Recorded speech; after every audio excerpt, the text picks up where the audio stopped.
Ladies and gentlemen, welcome to episode 18 of Over the Head Podcast. I am Scott Ratliff, as always, here with Kyle Hartzell.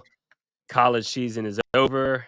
Hartsey, I know most of Lacrosse Nation is bummed, but for us, it's this is the most exciting time. PLL has arrived. They've been at training camp all week, and we've got our first weekend of games, which is awesome. So you can, hopefully, if you're somebody who listens to this podcast and kind of are a college first fan or have been tuning in listening to the college season, I think our goal, some part of our goal in starting this is just to invite more people into the pro game and talk about it each week. And hopefully you've got the bug, an incredible Final Four and really quarterfinals and entire college tournament. Like, keep it going. PLL on ESPN all summer. So anything else before we maybe jump in? We'll recap the Final Four today, and then we're going to give you a preview of kind of what to watch for, what we're hearing out of PLL training camp going into week one. Yeah, no, it was obviously we got our kickstart to this podcast at the beginning of the college season, and like you said, we're heading into what we cannot wait for. But again, the last 4 weeks college lacrosse were probably the best, and we had a great weekend, Memorial Day weekend in Foxborough, so a lot to talk about. Yeah, so let's start there. The Cornell Big Red, Connor Busick, CJ Kirst, their first national championship in however long it's been, since 1976, I think was the last one. They finally get over the hump. Storybook ending for Cornell. Like, CJ comes back after being shut out in the semifinals and scores 6 goals.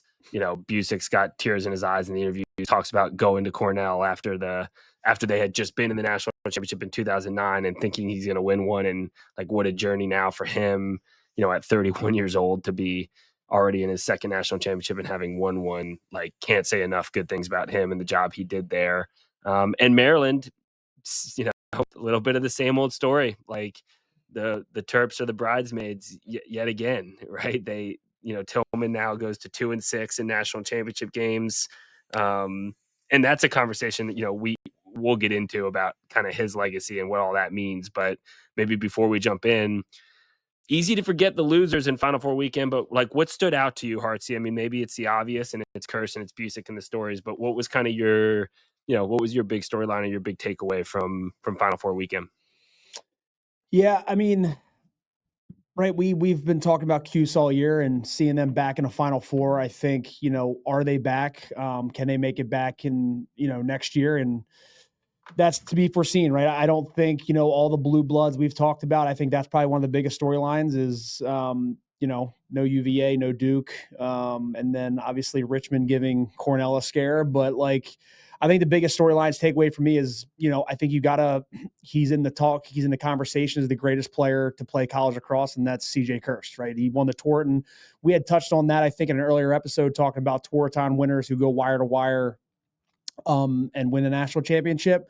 I think, being named, the best player in the country and that honor, nothing to take away from the other guys who won it. But when you win that award and then you lead your team to a national championship, for me, that's probably one of the biggest storylines takeaways from it. You got to put him in the conversation as one of the greatest to ever play. And then obviously, the greats that played at Cornell, he's in the conversation as probably the best ever, I think, in my opinion, on that. And then also just the other takeaway from, I think, this college season is just like in the Final Four is, every time Maryland seems to make it every single year. And I think that's going to be a mainstay. Obviously, they missed the star power, Urxa, Spanos in their offense. But, it'll be interesting to see if they get back there next year. And I think, again, like, you can't write them off. They're probably going to be back there. So wouldn't bet against it. So, yeah, you touched on kind of all these things, but for me, it's kind of 3 things, and maybe we can get in and talk about each one. But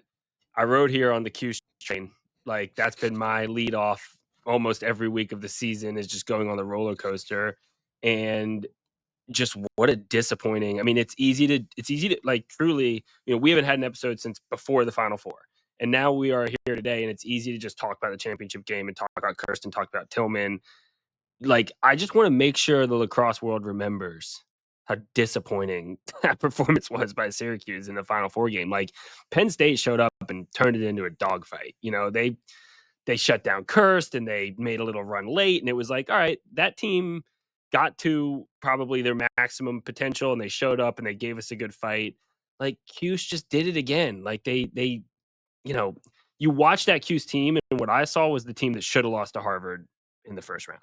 Like they just didn't do any of the things that any halfway educated lacrosse fan knows you have to do to compete against Maryland. Like you could go into that game and say, the only chance Cuse has is if they don't piss the ball away early in possessions, right? And let Maryland just play their game of like you're not going to see the ball for 4 minutes, and they score a goal early, they go up 1-0, and then after that, it's like of their next 6 possessions, like 4 of them, they're just throwing the ball out of bounds. They're coming down in transition, throwing the ball over the point man's head. Spallina couldn't do, he like Joey really struggled to do much. I think as just about anybody would against Shaler. Like that kid, I think really separated himself in the tournament as maybe the top cover defenseman in the country. And they just didn't have anybody else that could win a matchup, right? They could kind of run by their guy. And, I think back to the great like 90s Cuse teams and with Joey, like it almost reminds me of like a John Zilberti, like a true ex-attackman that feeds. But I think when you looked at their offense this year, what plagued them when they struggled was winning matchups. And like for him to, to draw that number one guy, let's take the comparison to Cornell. CJ Kirsch draws the number one guy against Penn State, struggles, and really also in the first half of the championship game. And, their second attackman dominates the second pole week in, week out. Their third attackman dominates the third pole week in, week out. With Cuse, it's like you had Spallina eating the top matchup. He's not able to really consistently dodge and get his own against that matchup. But then you have 2 inside guys playing with him, right? You don't have another dodging threat at attack, and there was no real consistent dodging threat at midfield either, and it just became too hard for them to score goals at the rate that they needed to score goals with kind of the inconsistent defense and goalie play. So I could go on all day about Cuse and their holes and their challenges, but I just think it sucks to just show up to Final Four weekend and just lay an egg and like not look like you even belong. Yeah, and like you touch on like that game opened up, and I'm just like when I was watching, I was like, I just want this to be a battle. And then the first play of the game, throw down, pick down, Hills gets topside from the wing, scores a great goal, and then they didn't go back to any of that. Like I didn't see that play. I don't know if it was a play, but it was just a throw down, pick down.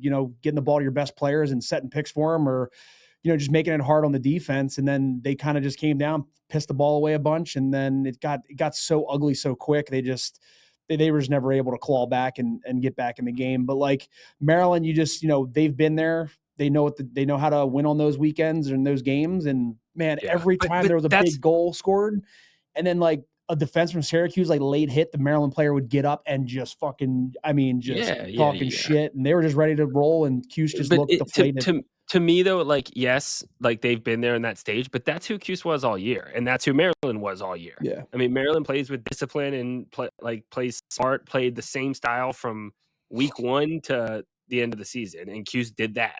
So, all season long. And like, it just makes me look back at the quarterfinal and first round wins, which Cuse gave us a ton of entertainment, but it was like, is this a little bit of fool's gold? Like if you're thinking they're going to show up and win on Final Four weekend,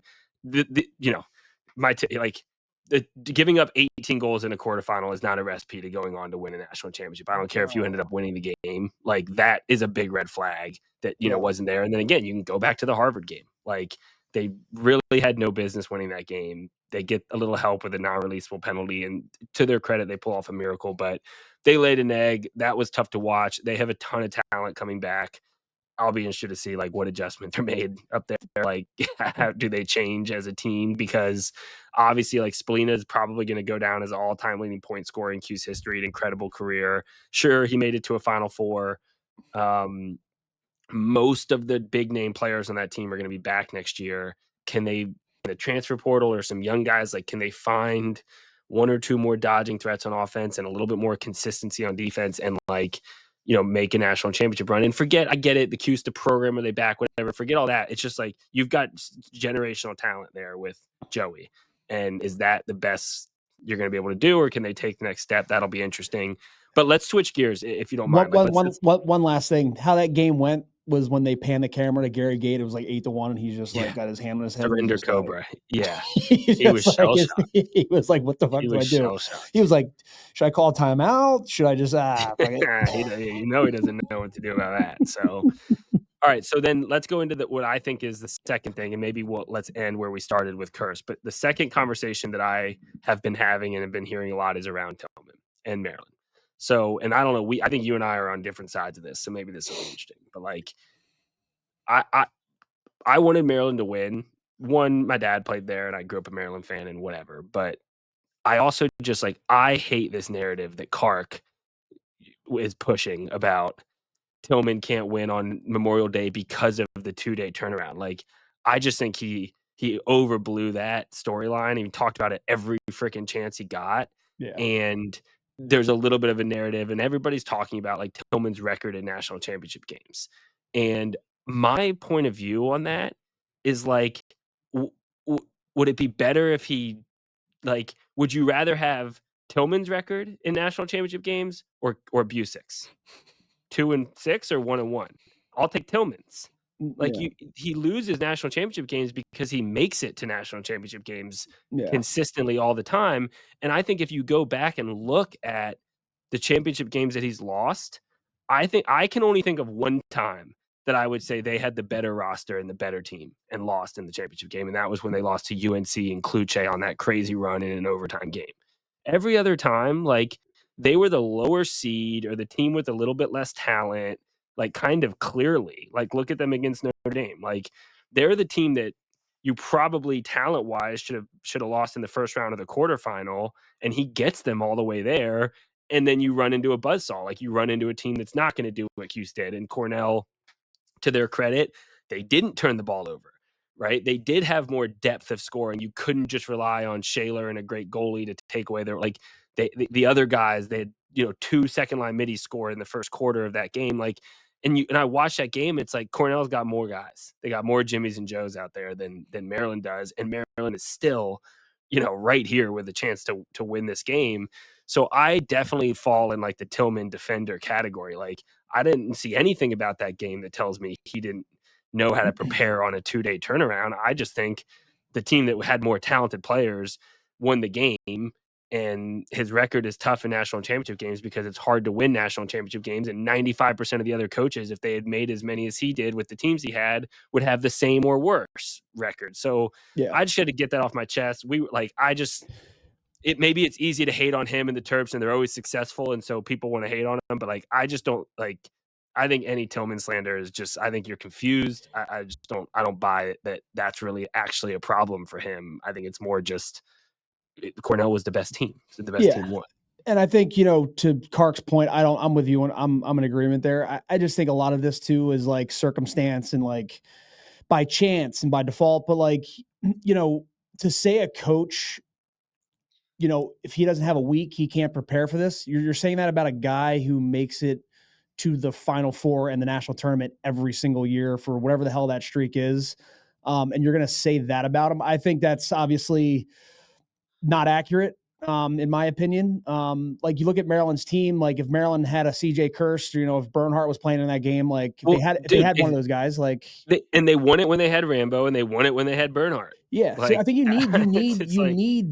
have to have special players to win these games. You have to. Wharton finalist on offense. Yeah. Let's just call it what it is. It's like, you need Pat Cavanaugh. You we could go back and do this, but like, every team that wins a national championship for the most part has a Wharton finalist on offense. Yeah. Maryland didn't have that. And Kirst took 16 shots in the game. Like, no one on Maryland did. Like, they didn't have that player on that team. And again, like, Jesse Bernhardt, I think, is probably one of the best defensive coordinators in NCAA lacrosse, and holding that team to 13 goals is pretty freaking, it's a tall task. Like, Goldstein and Kirst had 10 of their goals, 10 of the 13 goals. And like, and that jumped out to me was like, I think that McNaney played well enough to win. I thought he was very good, impressive to watch. I thought the defense played well enough to win, but like, they in the first half, when they kept Kirst under wraps, to your point, Goldstein, the other guys, like, whoever Maryland's second defense, like whoever,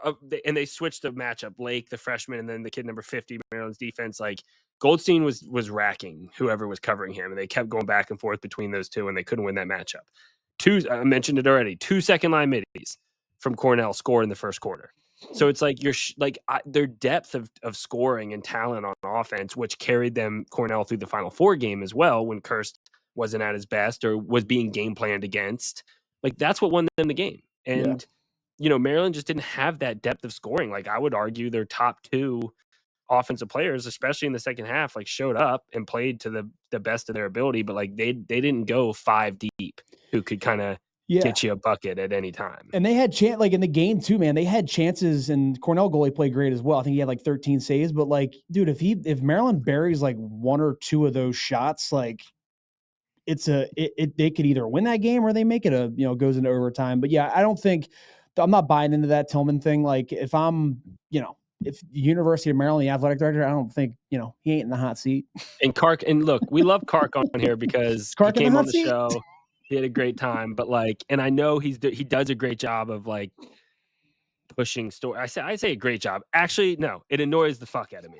He pushes the same storyline all Final Four weekend, and I get why he does it. And he kind of told us his approach of like 3 people sitting on a couch, and one's never seen lacrosse, and one kind of is a casual, and one's a diehard. And I try to talk to all of them. Like I understood what he's saying and he said it on this podcast with the storyline with Tillman in national championship games.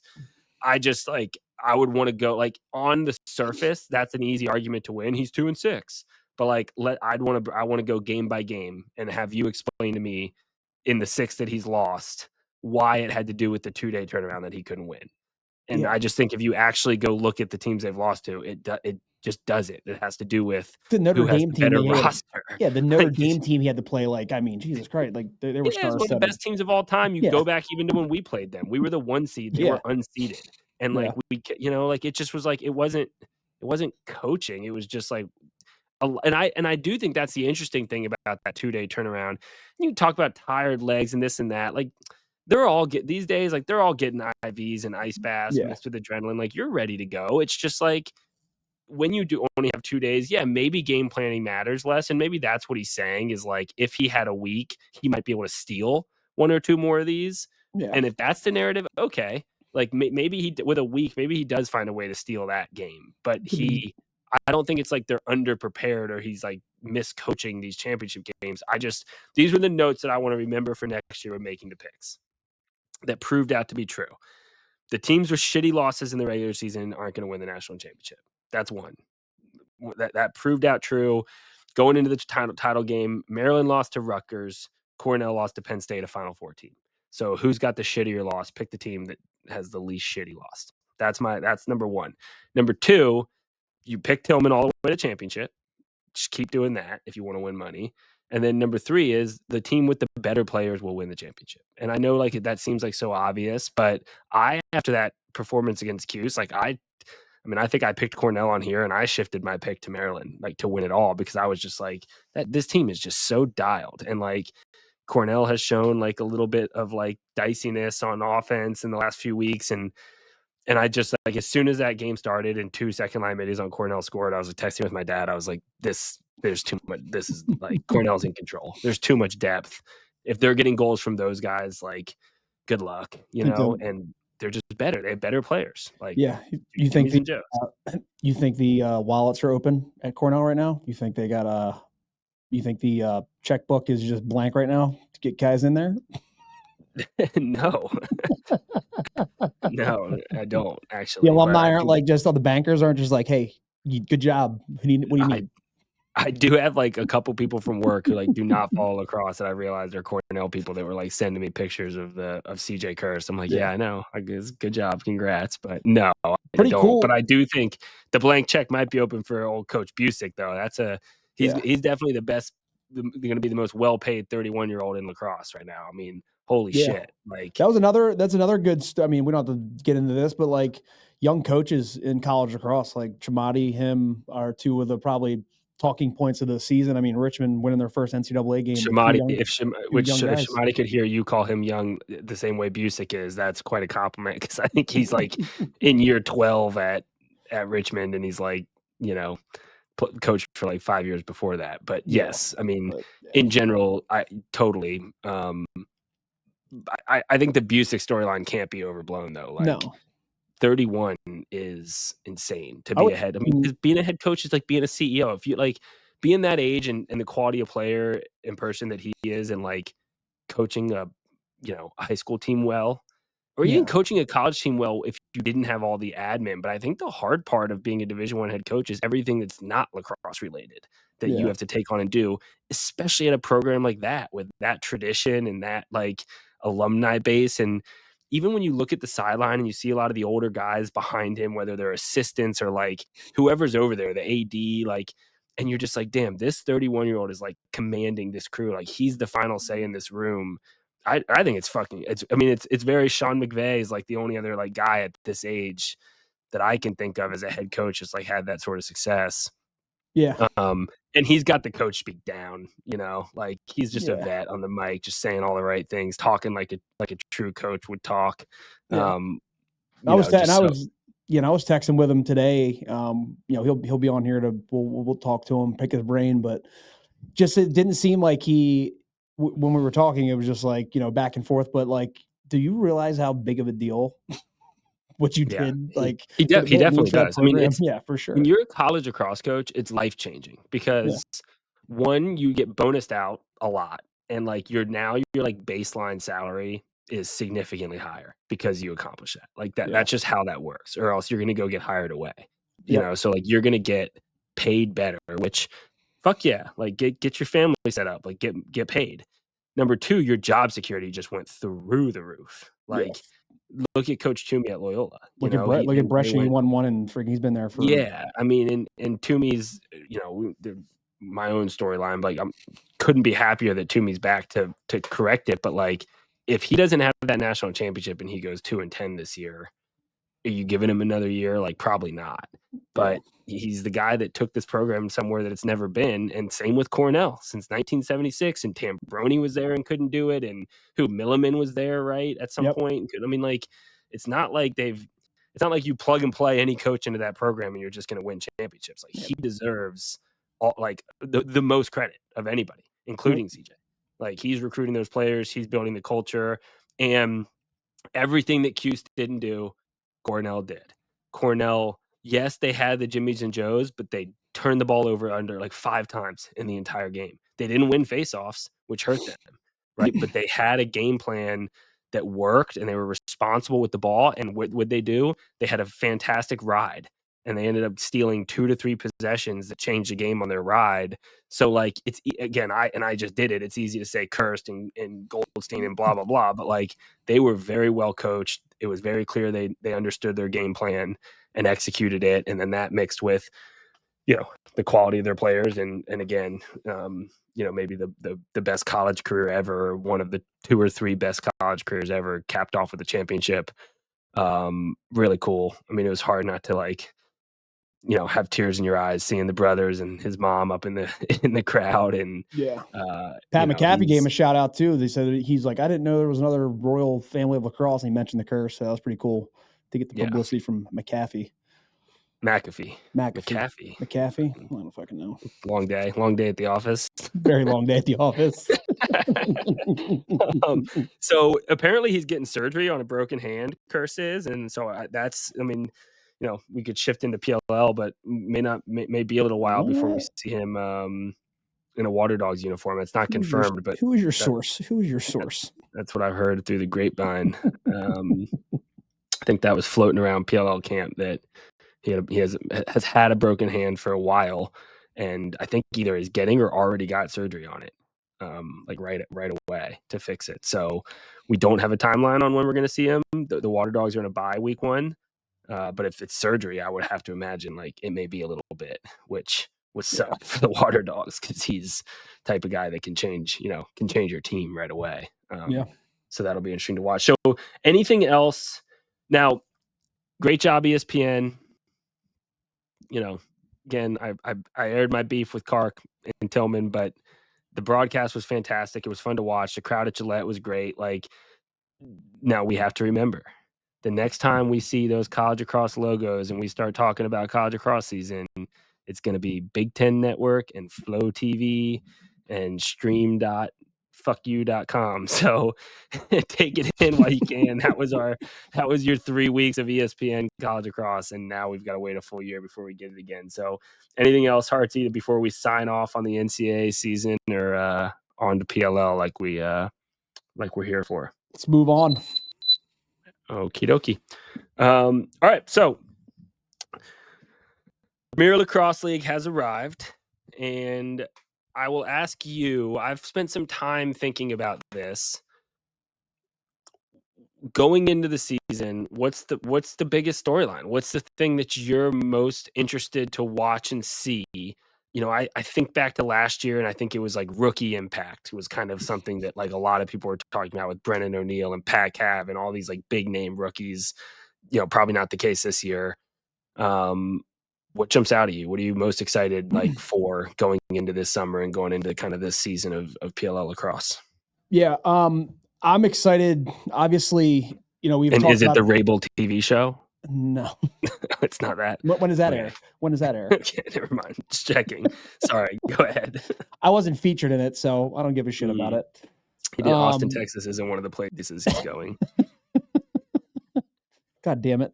No, I'm interested to see who kind of emerges, right? Week 1, you got the Archers. They're always at the top, back to back.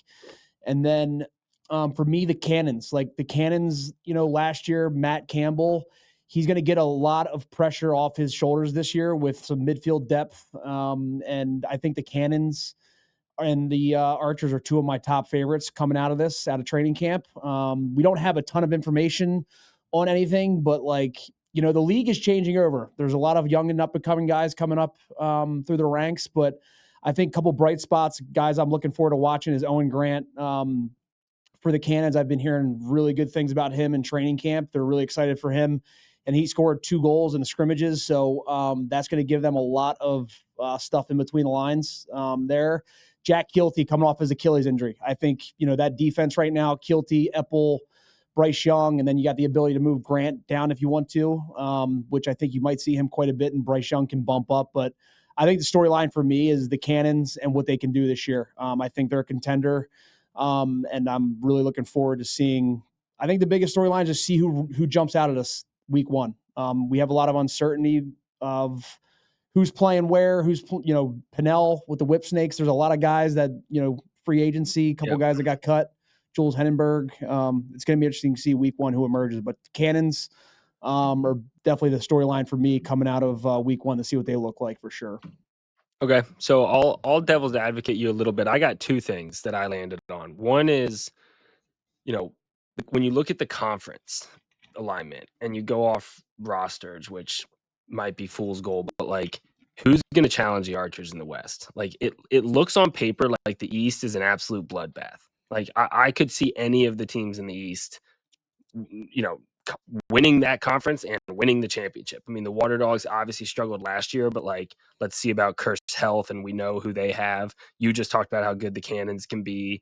The Whip Snakes and the Atlas, Whip Snakes were in the finals last year. The Atlas were 1 play away from the finals and had the best record in the regular season. Those 4 teams to me are on paper pretty damn evenly matched, and they're going to beat up on each other, and it's going to be a bloodbath to see who comes out. You look at the West, you got the Archers, which I'm going to talk about as my second storyline, and then who emerges there to compete with them. The Chaos look like the Chaos and the Redwoods on paper have a lot of concerns. Now that doesn't mean that they're not going to show up and surprise us, because that happens all the time in pro lacrosse where you don't see somebody coming. But to start the season, who is going to challenge the Archers in the West? Who somebody has to come in the playoffs from there. It looks to me like the Outlaws are probably the team that are most primed to do it. But there's a lot of disparity from my point of view in the strength of each conference and how the schedules and how that's going to play out, with those teams in the East, playing each other multiple times, et cetera, et cetera. So that's 1 is who challenges the Archers in the West. And 2 is Hearts. I hear you on the Cannons. I look at this season and I think the Archers might have the best team of all time. That's my point of view. And we haven't seen a three-peat that I'm aware of since maybe the Bayhawks back in the day in the MLL, I think, did it. But there's definitely been no Barrage did Yeah, the Barrage might have done it. Whatever. Yeah. Like in the PLL, the Whipsnakes won year 1 and then won the bubble. They couldn't get the three-peat done. Professional lacrosse. You lump them Yeah, in no, together. yeah, and credit. I'm not trying to take anything away from those teams. Like I'm just saying, in recent no. history, we haven't seen it. We're seeing it with the No. Bandits right now in the NLL, and like they're like dying. But Crazy. like I look at this Archers roster and think to myself, like none of these other rosters look good enough to me to compete with them. Like where is the hole? And let me go through it. The first thing you have with them is they won the championship last year without Tom, without the best player in the league by all accounts, right? He gets hurt and they still win the championship. So now you bring him back into the fold. Trey LeClaire is out early. Everything I've heard from training camp is that Sam King, has been kind of the talk of the town with how well he's played. They're likely going to slot him into Trey LeClaire's like righty midfield spot. Hey, buddy, Sam King, you were getting covered by the number one defenseman every week in college. Now you get to be covered by the worst player on the field because you're playing with Tom Schreiber and Grant Ament, right, at midfield. And then you've got obviously Fields, O'Keefe, and Matt Moore back on attack. That's the most complete offense. And they're so positionless and interchangeable in how they can attack you. They've got like, I know one thing that the Archers focus on is like, who's the weakest player on your defense, and that's who's getting attacked, because we have 6 guys that can attack. I mean, at least 5 is Dodgers, and Mac O'Keefe's probably underrated as a Dodger. But every other player they roll out there can run by their matchup and score, can feed. Like you have, again, Connor Fields, NLL MVP, Tom Schreiber, multi-time PLL MVP, Grant Ament, attackman of the year, rookie. Like it's just like they're an embarrassment of riches there. Now you go over to their defense. Hosek and Jeffrey are back again. Like those guys have now been playing together for a while, are proven. You added Mason Woodward, who might have been, TJ Malone won it, the second best rookie in the league last year was Mason Woodward on defense, and what he did, like even in the championship game, the plays he made that led to them winning that game. He could play up top or down low. They drafted Lavelle, who was like considered the top close D guy, so that gives you freedom to maybe bump Woodward up some. They had the best unit of D middies, period, in the league, and that's been proven. And then they have Brett Dobson, who, maybe he's not quite Blaze yet, but like is right there in the conversation of best or second best goalie and has proven to be clutch in championship games. Like, and then they have Sisselberger. They win most of their faceoffs. Like, I just don't. I look at like every other team. I look at them and I'm like, yeah, like, but is it midfield depth, or it's D middies, or it's the goaltending, or they're not going to win any faceoffs? Like, that's the team you look at, and it's like there are no holes. They know how to win. They have Bates and Tony Resch, and Brian Cavanaugh, our proven staff. So I'm fucking very high on the Archers. Like, it wouldn't shock me if they didn't lose a game. That's how good I think they're going to be. Now they probably will, because they're focused on winning at the end of the season. But I think the storyline to follow throughout the year is like, can anybody beat them? And if they go through this season and win most of their games and win another championship, like where are they on the all-time best teams in pro lacrosse history? Like that's kind of, for me, what I'll be paying attention to. And we're gonna get to see him right off the bat here this weekend. Yeah, and I think another thing to touch on is just like the consistency. You mentioned the staff, how long they've been together, and then there's a lot of offense now. Like, and there's a lot of Keith, Grant, and Tom. Yeah, and there's also just like a lot of changeover in coaching staffs. You're going to get a different looks on different teams now. But I think, to your point, I think the one team that's going to challenge them is the Denver. If we have to pick one, it's going to be the Denver Outlaws, right? Yeah, because they have, they have a veteran defense. JT Giles Harris is arguably one of the best defensemen in the PLL.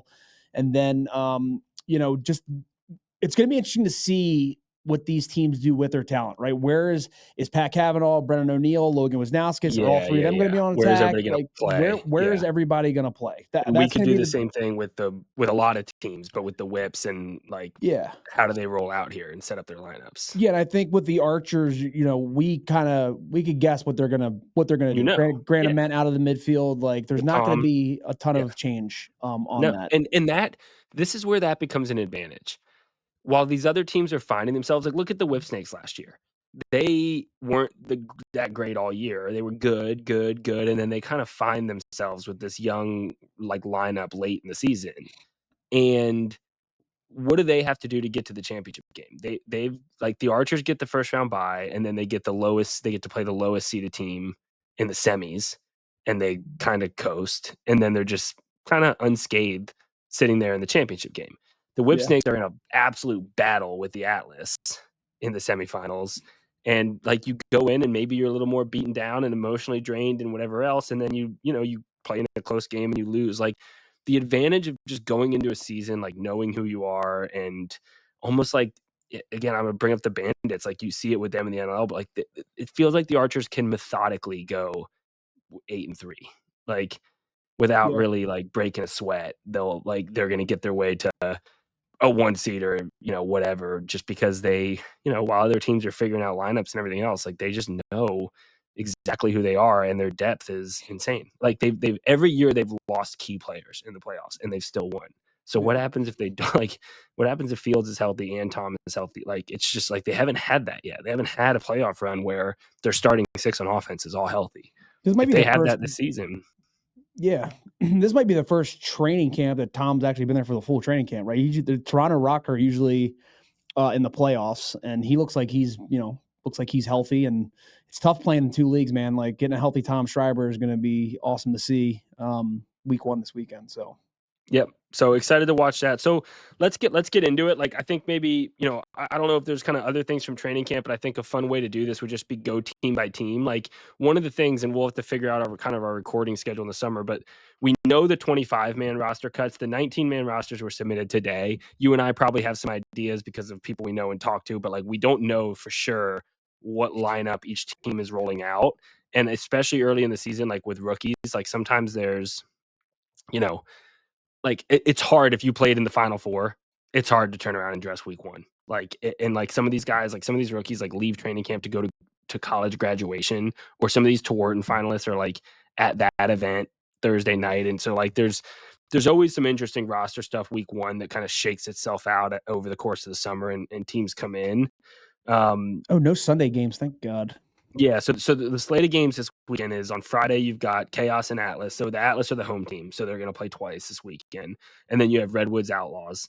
And then on Saturday you have Archers Whips, and then you have the Cannons, and then the Atlas again on Saturday. So like the Atlas, like, well, so the Water Dogs are on your bye. They're the only team this weekend that you're not going to be able to see. So let's just go through game by game and maybe kind of go roster by roster and like talk about it. So it starts with Chaos Atlas, and maybe start with the Chaos. So you mentioned like one of the big stories coming out of camp was Jules Hennenberg gets released and not immediately picked up by another team. So this kind of feels like Will Manny last year. Like Jules, 4-time All-Star, started every game last year for the Chaos. Obviously you have a new coach who comes in there, and that's gonna, coaches are gonna want their guys and things like that.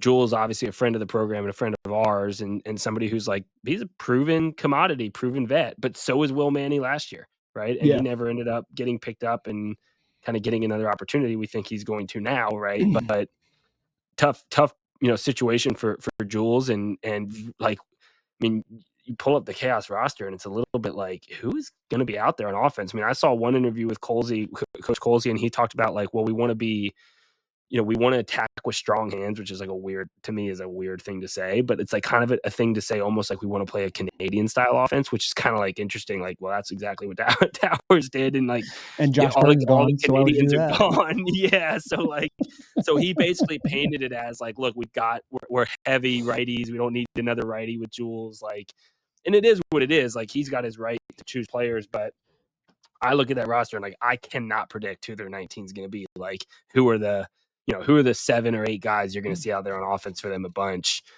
I have no idea. I mean, Ross Scott and Knobloch are kind of the 2 young guys who were like party starters for them last year. But beyond those 2, like, do you feel really confident betting in anybody that you see on that list of offensive players? No, I mean, the Chaos, right? So one thing we can just check the box is the defense, right? The defense is going to be, the Totally. same cast, and then you got Blaze Reardon in between the pipes. So regardless of what happens on the O end, they're probably going to be in the game, No doubt. just because of the defense and that. But yeah, I think to your point, man, like nobody on this roster scares me at all. I think if some of these young guys pop, like Knobloch was the 4th overall pick, and he like showed flashes last year. So like if he all of a sudden is playing like a first team midi, okay. Same with Ross Scott. I mean, he's he was a big time player in college, and last year he kind of made some waves, but like there's no proven commodities really for Yeah, them on that and they offense. have, like, Adam Charlenbees, he was on the Cannons, but didn't really play too much. He was just in and out of the lineup, bounced around on Journeyman. rosters. So, yeah, it's like there's no consistency with, like, their players on the roster. Owen Hiltz, obviously, expect to hopefully see him in a Chaos jersey. I think he could be a bright spot for them. But, like, again, from a one-on-one standpoint, like, you touched on it, who is gonna win who's going to win a matchup and then warrant the attention of the defense to slide earlier or go to that. I don't think there's too many guys on this roster that are going to do that, right? A Yeah, lot of these guys. at least that are obvious now. I'm Yeah, sure, like, I guess part of me feels like I've just learned through the years was like right when you think a team has no talent, it's like a lot of times all guys need is an opportunity. And like when yeah, you take a guy who maybe was a secondary option on that offense last year and say like it's your offense now, like a lot of times that's how you bring out the best in people. So I don't want to just write them off. I want to be very clear. Like they're all fucking pro lacrosse players. They're all good. yeah. And I'm But gonna be I'm just like, careful. Yeah, and I'm gonna be who's it going to careful be? here.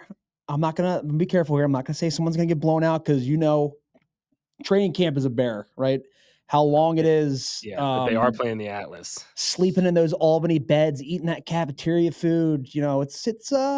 I wasn't grind. a cafeteria food guy. Like me either. I went to Cabo across the street, but I was a get in an Uber and go eat wherever the fuck I want kind of. But that's veteran, you know. It's just the young guys aren't doing that. The young guys are in there drinking chocolate milk and yeah, eating mac and cheese and chicken tenders. yeah. But I mean, and then when you look, so we look at the Chaos roster, and then when you look at the Atlas roster, right? It's just like now, Yeah, it's the exact opposite. yes, We know it's exactly who we are, and the yeah, only roster discussion is like who's the last midi, like who's the last midi that we're gonna dress. Like, is yeah, it Peyton Cormier or is it somebody else? But like Dixon, Teat, Schellenberger is back. Like you have, Costabile, you have like who your guys are on offense there.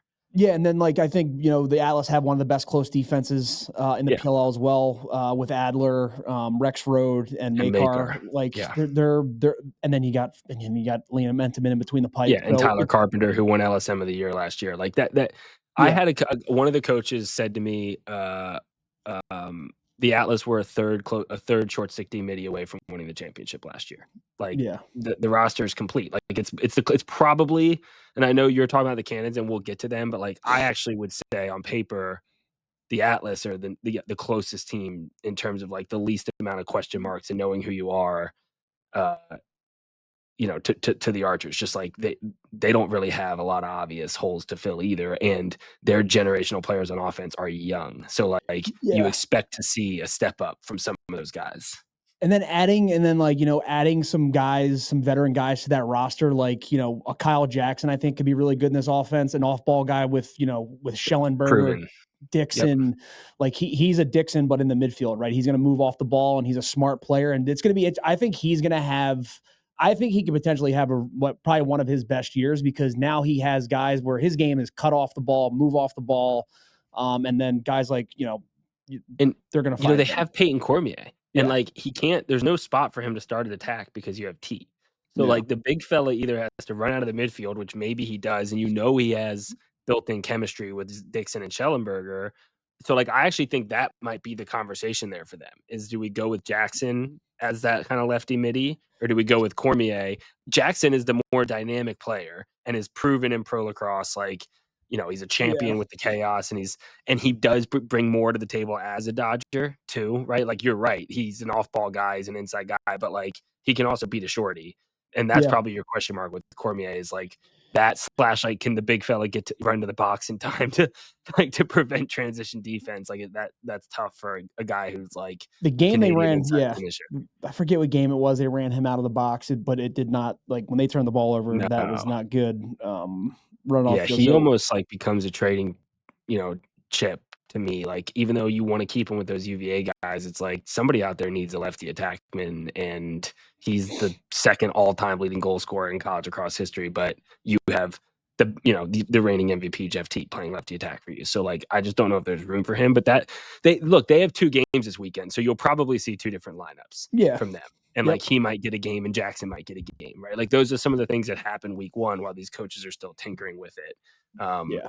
But I think look, I'm with you. Like I don't know what the spread is, but like I'm picking the Atlas in that one. Like we haven't even mentioned Teat, but Yeah, you had I that to mean, deal with. So yeah, you got to deal with stat yeah. merchant Teat, but Teat nonetheless. Yeah, I'm not He's excited about the chaos roster. The defense, they're great, right? But their offense, man, it's like so that's it. That's the chaos route to being in this game. Is Blaze just being play is the Blaze, best be player on the Blaze. field, and they hang in a close game late. But like, I just don't. It's kind of like Maryland against Cornell. Like, even if McNaney stands on his head, like I just think Yeah, the Atlas have too much. So I like the Dobson did Atlas in like that one. Dobson didn't do shit last year. He was like he can't pass the ball. You Like got him and Perkovic, and they're like the same fucking player. Like, bankers. yeah, you can run and shoot it hard, but like the PLL is a skill. Like defenses and players are too good. Like if you're a one trick pony, they're not gonna like people are gonna take that away. You Yeah, have to be dynamic in this league. Like you can't just be a this or just be a that because defenses and defensive talent are too good and they're not gonna let you do one thing. And we've seen it. I mean, Perkovic's had a great pro career, but yeah, like he's an O midi, then he's a D midi who shoots two in transition, and then he's an O midi. Like he's never really. And I feel like Dobson's a little bit of the same, where it's like, yeah, you can run down an alley and shoot it hard, but like can you play in a two-man game? And so much of the PLL offense has gone to, almost more indoor style of two-man games and pick and rolls and crafty play. And like, I just think it's going to be hard for those guys, um, that don't have that skill set to really be successful. But who knows? I mean, the Redwoods had a crazy season when they had Miles and Perk, yeah. both playing up top together. So it can work. I just, I wouldn't bet on them. So Yep. second game, Redwoods Outlaws. The Anthony Kelly era, just like the chaos, we're going to find out about the coach. And that's the other part too, is it's going to take him some time. Like, so Atlas are a safe bet. Redwoods Outlaws. Redwoods are another team where it's like, well, who's going to play? I mean, it looked like they were running Garnsey. So they've got no Westberg. He got put on the pup list. He's out, Indoor, right? yeah. So Malloy, it looked like in camp, Malloy, Garnsey, and Kavanaugh at attack.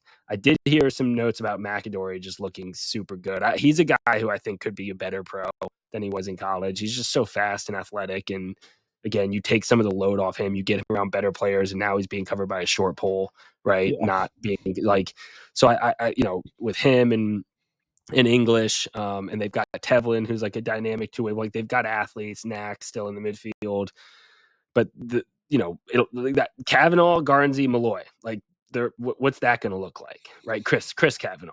Yeah. That's an interesting crew, and then they have Nick Turn, who they can stick down there as well. But I don't know. We talked to Coach Kelly about this, but like, is he available?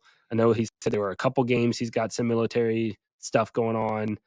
Like, does that hurt him in being like the starting ex attackman day one? Do you know if he's And in camp? Didn't see anything about him in camp. I do think he was there. Yes, he was there. And from what I read, they started with that crew and then he rotated. Nick Turn rotated down at attack, like with different combinations of that crew. Yeah. I think, looking at the roster, right, Garnsey's not coming out of the box. Could Chris Kavanaugh come out of the box? Sure. But yeah, their roster is like this weekend's going to be, I can't wait to see what they look like. Their new identity, right? New coaching staff, Chris Bocklett, the offensive coordinator, Chris Collins has been the defensive coordinator there for some time. So we'll, Redwoods, there'll be consistency there, but like, yeah, for me, man, like one guy on the roster that I'm super, super, super excited to see play this weekend is Cole Kastner, right? He played hoops at Harvard, took that year off, play hoops, and then no, that's Stanford. At Stanford, my fault. Yeah.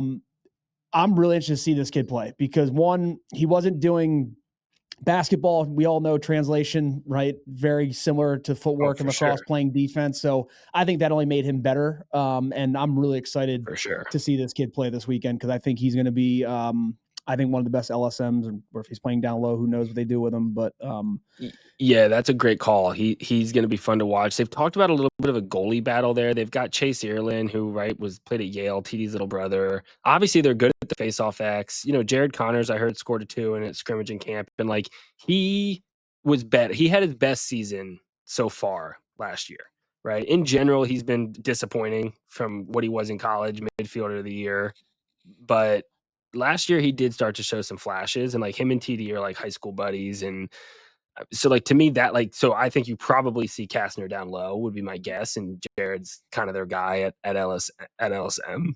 You think he would? Do you think he'd be better down low? Jared? Yeah, just because like the stick, No. like his stick, like transition, the Kastner kid can run in between the lines. It's like, wouldn't you want him up top? But I guess I know, not. dude, I know, but I guess like how long are you gonna wait for Jared? But like he was midfielder of the year. Like he scored it. I mean, you're not like like, and they played together too. Like sometimes like just like you just never know what's gonna unlock Yeah. guys. And like and maybe Connors gets unlocked. And I hear you because he hasn't like been that dynamic in between the lines yet as a pro. But again, I think if you watch, and obviously I played with them, but then like watching him last year, he looked more confident, more comfortable. Maybe his work situation's getting figured out and he's kind of settling into his pro lacrosse kind of routine. But like that's a big thing. Like they need Kastner to be a stud. They need Connors to have a LSM of the year, type of season. They need Jack Kelly to, go back to being at his best for them to have a chance to be competitive in my perspective. And then like same thing, Dylan Malloy. Like you need Dylan Malloy to go back in time to become kind of a player that we haven't seen him be in a while.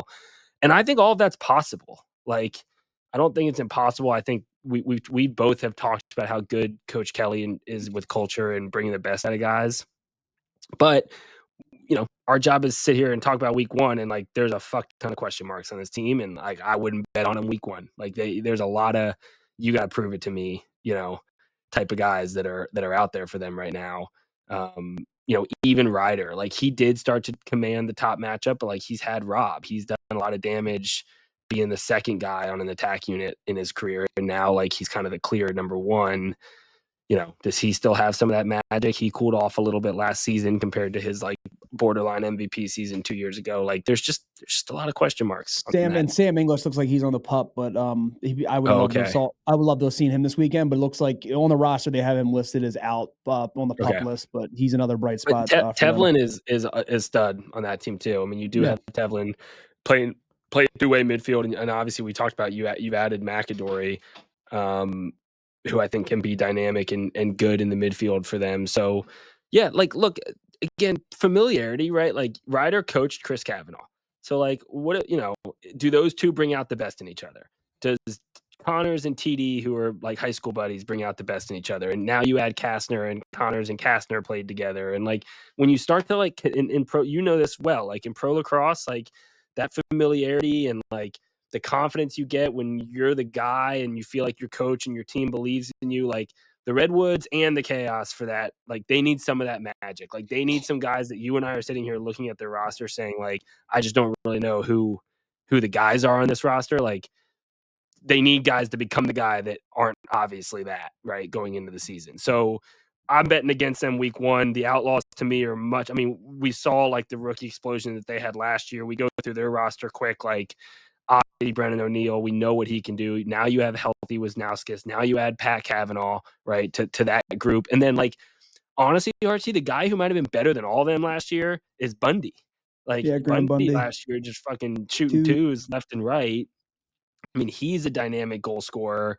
Like, they have a lot of young talent on offense, and then they've got, maybe the best cover guy in the league in JT Giles Harris and two vets in Jesse Bernhardt and Mike Manley, on either side of him. And then they're going to have a goalie battle. I would guess we'll see McElroy, early, but McNaney coming from Maryland as well, which maybe you could perceive as a weak spot. Like with the way McNaney played in the Final Four, like I wouldn't bet against him to not be a good pro. Like I just think they shored that up a little bit. They have not Wisnauskas, but Weirman at the faceoff X, like reminds me of Nardella, just a tough motherfucker. Scraps. Like scraps. So they don't have a lot of holes either.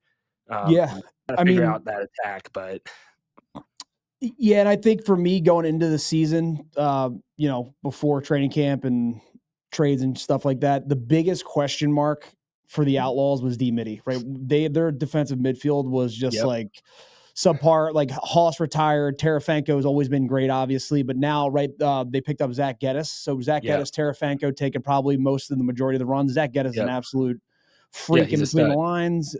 So, dude, their defense is really good. If they get some consistency in between the pipes and a clear-cut starter, I bet you there's going to be some competition. Obviously, Logan McNaney they might play him next game, or who knows what they've talked about there. But and again, I think the biggest question mark for me for this roster is where's everyone going to play, right? Everyone can't play at attack. Who's coming out of the box?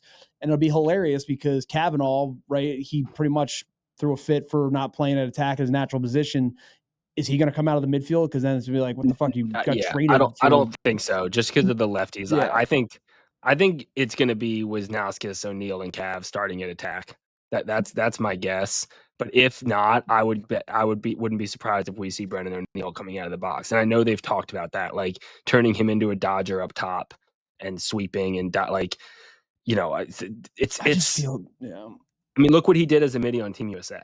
Well, that's what I'd say. Like looking at it, I just feel like they're going to play. I think just to give him, just because he's a veteran, I think it's going to be Eric Law, Kavanaugh, and Wisnauskas. Yeah, I could see that too. I could see that too. Elaw starts down there. O'Neal runs first line midi with Bundy, which again, now you have a shorty on a guy who can just pull it at any moment. I mean, Bundy reminds me of like Mike Sawyer from back in the day or Ryan Brown. Like he's that kind of shooter. Yeah. Like you can't give him any space. Yeah. I'm excited to watch them. So I think we're both on the same page here. We're both picking the Atlas. We're both picking the Outlaws. So maybe now kind of a really intriguing game is Archer's Whips championship rematch. And we get to see, and you know, I already broke down, and we're, you know, given the time, like maybe we kind of broke down the Archers roster. Jumping we both the Whips. know how good they're going to be. So like the Whips, Rambo, Pinnell, Malone. It sounds like the crew that they ran at attack, and then they rotated Brandow down there a little bit. But then they added Aiden Carroll, man, who we saw what he did in the NCAA tournament for Georgetown. Dude, he came out. There's a highlight of him coming out of the box, and he took someone to a fucking rack and stung it. Dude, I was like, oh, the kid's a stud. I mean, and then we saw what Levi Anderson did. We saw what Patra as a rookie did for them last year. Like they have a lot of talent too. I'm excited to see them play. I'm very interested to see like Rambo, Pinnell. Like, are we going to see a world where one of them gets shortied? Like, because I just like, you know what I mean? Like, it's crazy to say. Like, for a long time, these were your two best ball dominant attackmen in the league for the better part of a decade. But TJ Malone's the primetime player on that attack now. He was the rookie of the year last year. To me, he's the most dynamic of those three at this stage in his career. And I just wonder about like Rambo and Rob now, like not in ball dominant roles. Like I just like that. It's not that I doubt either of them too, because they're two of the best to ever do it, but I just like can't picture it. Like, how do they work together, and what does that look like with TJ Malone kind of commanding the ball and all these other options for them offensively? They've got a lot of talent. To me, they're not question marks at all the way the Chaos of the Redwoods are, but it's just more like, what is this going to look like? And I just think it might take them a little bit of time to figure out exactly what it looks like. Yeah, for me, Matt Brandell's not it. I don't, you know, for the Water Dogs playing against them, like he really didn't do too much against them. Again, he was coming out of the midfield, so maybe at his natural position he'll be a little bit better. But again, I don't think he's going to play his natural position. I think he's going to play midfield again. Like, and then another guy we didn't mention that's probably primed for one of his best years is Brad Smith. Right, Brad Smith is healthy. He's coming back. Like I'm excited. I'm excited to see him like get going again because, dude, it's hard to sit. I mean, he sat for almost 2 seasons? Yeah, much? 2 years. Yeah. 2 years. Like, he's got to be chomping at the goddamn bit. I mean, he was in. And he looked great in the Champ Series. I mean, he looked great in the Champ Series. Awful, but he was good. Ryan Conrad got hurt. I don't know what happened to him. And then Tucker Dordovic on the IR. But, like, if they get Dordovic back off the IR, they get Conrad back. Brad some Smith, of these guys are going to have to sit. I think Conrad's out for the year. Is he? I think so. Okay. But still, we named all those other guys. How do you say his name? Patra. You're a Greyhound boy, but he was like their most dynamic guy at the end of last year. Like, they went to him in that championship run. They ran that little set where somebody would go down the alley. He would pop out from the crease and go right into an invert dodge. Like, not all of these guys that we've named can dress.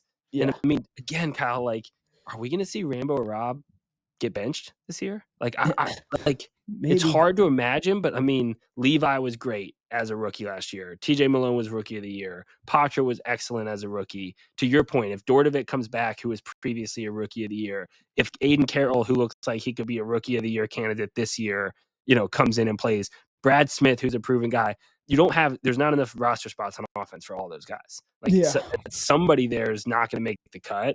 So, like, Stags, it's just going to be a matter of him, like, tinkering and finding the group he wants to go with. And I have a hard time seeing Rob and Rambo not be a part of that group. But, like, it's just like I would have to guess that's a competitive camp on offense to figure out who they're starting. And I say it's not really the starting 6. Let's call it, most teams it's 8. Like most teams go kind of one midi who like, takes almost every midi shift, and then you have like a 2-person second line midfield, and then like kind of a swing 2-way guy.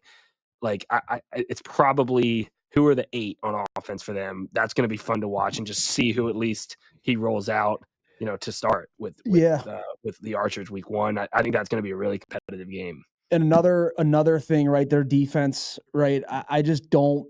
Matt Dunn starting, Ajax Zapatello starting, Tim Mueller, right? They're getting a little bit older. They have injected some young guys in here, like Scott Smith. What are they going to do with him? Yeah. Are they going to put him up top? Yeah. You got Colin Squires up top, Mazzone. Yeah. So, like, what are they going to do there? I think, I know Tim's been hurt previous years, health, but like obviously I do think Ajax has taken some pressure off him though. Like 100%. He does get to play that kind of third D guy, inside guy role, which he's great at. And Dunn is obviously still a premier top cover type guy. I mean, Ajax even takes pressure off Dunn because like at a certain 100%. Point, Ajax can chase around the Sours of the world, and like so. And then they've got Emmett, they drafted Emmett Carroll, who's competing with Krebs, who I thought Krebs was great last year, but apparently that's been a very tight goalie competition in camp as well, without necessarily a clear cut starter. Like a lot of people have said, that kid Carroll out of Penn, who like I was kind of like, why would you draft him over McNaney? But I've heard out of camp that he's been very, very impressive, but so has Krebs. And again, I'm really high on Krebs. Like I think what he did, I always just think back to Krebs and Dobson. No, the game nobody saw. It was like the whatever conference championship, Manhattan against St. Bonaventure, and it was Krebs in the goal for Manhattan and Dobson in the goal for St. Bonnie's, and the final of the conference championship was 6-5. Yeah, and it was like these two shitty teams with what turned out to be like world-class goalies. Yeah, and then the last thing just on them, right? Christian Mauser, the kid they picked up from Army West Point, the D midi. I think the big question mark for them is D midi, right? I don't think they've been great in that department. And I think that's going to be they're going to have to slide well. And, Terps defenses, and then Scott Smith obviously come from Hopkins. But they've got Roman Puglisi, right? He's solid Maryland guy there. Yeah. But that is a good call. I'm saying depth wise, like Bernhardt. In the this star might power, be Jake. I think this is Jake's last year. Maybe he'll play another one, but I think it's his last one for sure. He's I mean, he's a great locker room, great leader, but like the D midi position, it's the tough, speed man. required, like when you get older, it's hard. Yeah, it's tough. That's why we're podcasting. And then who's gonna get the whiteboard? Is it gonna be Stagnita or Drew Snyder in the O huddles at home? We already know the answer to that question. It's gonna be Stags. That's Studs whiteboard, Kyle. All right. Well, look. Last game is Cannons Atlas. I think again, these are two teams now we've kind of we've talked about a lot. Atlas in their second game. So with the Cannons, like, look, Will Manny and Mackesy on the left side. I happen to know, like, I think Mackessy's left for Princeton graduation. Now he's got the Tewarton. Like, I wouldn't be shocked if by the time this podcast comes out, he's not in the 19 for week 1. I think we'll definitely see him week 2. By all accounts, he was incredible in camp. So I think at least for week 1, you'll see the veteran Manny down there at attack. But I think you're going to see some change-ups in the midfield. And this is where, like, I'm with you. Like, the Cannons defense and goaltending is clear cut, good. I mean, Eppel, Kilty, Young, you talked about it. Owen Grant, they added. Like, I think they're very good there. I think they have one of the best behind the Archers, probably the second best D midi group, in the league. They got to keep that. They got to keep those guys healthy though. Obviously Trainer had a knee injury in sixes. Yeah. Goodrich has injured his shoulder from time to time. If they stay healthy, but if like one of their studs go down into D mid position, that could be the depth there. Trouble. And then I just they're obviously what is the value of the face-off these days? But like they don't have the guy, the Sisselberger or the Baptiste like some of these other teams do. So they're going to have to overcome that disparity, which without the poles facing off, that did start to show up last year again as being a kind of, they balanced it out. Like the first year that they went to the 32, it was like the face off, like you almost wanted to lose it. Last year, when they took the poles away, I do think you kind of saw some of the value of the face off come back a little bit. So how did that play out for them? And then like, look, I still think they've got to figure out who their middies are behind Campbell. Like, I don't think it's totally clear for them yet. Do you want me to tell you who they are? Well, I know who they're going to be week 1, and it's not exactly who I think people are going to expect. And that's kind of my point. Like, Ryan Drenner's getting a little older. He's slowed down a little bit. Like Vidaro's flashed, but hasn't been great. I heard about this lefty Braden Hogg, who's like a stud in the NLL, and is he going to get a chance? And Mick Kelly, the kid they drafted out of Denver, I think he's going to be good. A big bull. Like, so it's not that I don't think they have talent, but I think they've got to figure out who their group is, and that's why I don't quite put them there with the Archers or even with the Atlas yet. It doesn't mean by the end of the season they won't be there. They have Marcus, they have Asher, like there's some knowns. They have Kirsten Cage, Epple, but I think there's still some more that they're going to have to learn about themselves, but I don't think that's a bad thing. Like, let's see how the cultures come together and how they play, and if they can get some of those questions answered, and they can, by week 4, 5, 6, you're settling in and you feel like, hey, we know who our 6 are, we know who our 7 are. That's kind of the situation you want to be in. You don't need to be there week 1. Like, you don't. So, I think we'll see some different lineups from a lot of these teams week 1, week 2, week 3. And then by midway, by week 4 and 5 in the season, you'll start to kind of have a better sense of like who these teams are going with. And I think the Cans are in that mix. Like, I think you're going to see them tinker with some stuff in terms of the personnel also, early they've got. Speaking of tinkering, hey, PLL, why don't you tinker your website? It has me listed as an assistant coach still. So that guy won't be on the sideline. That guy will not be on the sideline. They do have some new coaches there too, so that's worth watching. So, all right, Hartsey, well, they what a time. I'm saying what a time to be alive. It's going to be a great weekend. College season is over. The PLL is upon us. Friday night it gets started. Again, encourage everybody to tune in on ESPN Plus. Most likely they probably have a game on Maine. And then it's going to be a fun summer, man, covering it and talking about what we love. So pumped to get started. Can't wait. All right, people. We'll see you next week. Peace.